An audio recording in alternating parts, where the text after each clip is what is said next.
connais bien la France, j'ai beaucoup écouté les Français, je sais que les Français veulent aujourd'hui un vrai changement. Je dis simplement, arrêtons l'hypocrisie. Ce sont des affaires trop sérieuses pour se contenter de discours suivis de lendemains immobiles.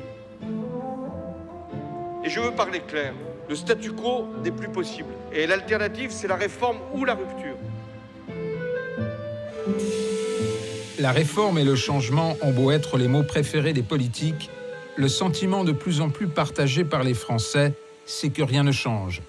Que là-haut, là où s'exerce le pouvoir, c'est un autre monde. Il y a un problème d'uniformité des élites qui crée cette impression de caste, qui, gauche ou droite, reste toujours celle qui gouverne.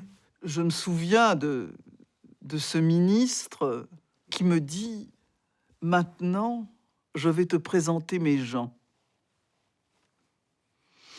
Je me suis dit, alors là, on n'est pas à Bercy, on est à Versailles. Une cour, une caste. Mais qui sont ces gens? Ce sont les conseillers. Ils peuplent les cabinets de l'Élysée, de Matignon et des ministères. Ils sont au cœur des réformes. Alors quelle est leur influence? Quel rôle jouent-ils dans la fabrique des décisions politiques?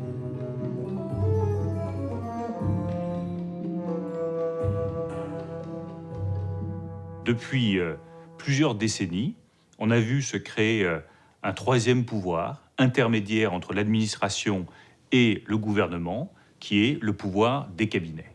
Normalement, si je n'avais pas été aussi mauvais coucheur, parfois un peu désagréable, pour ne pas dire terriblement directif, j'aurais été un ministre fictif.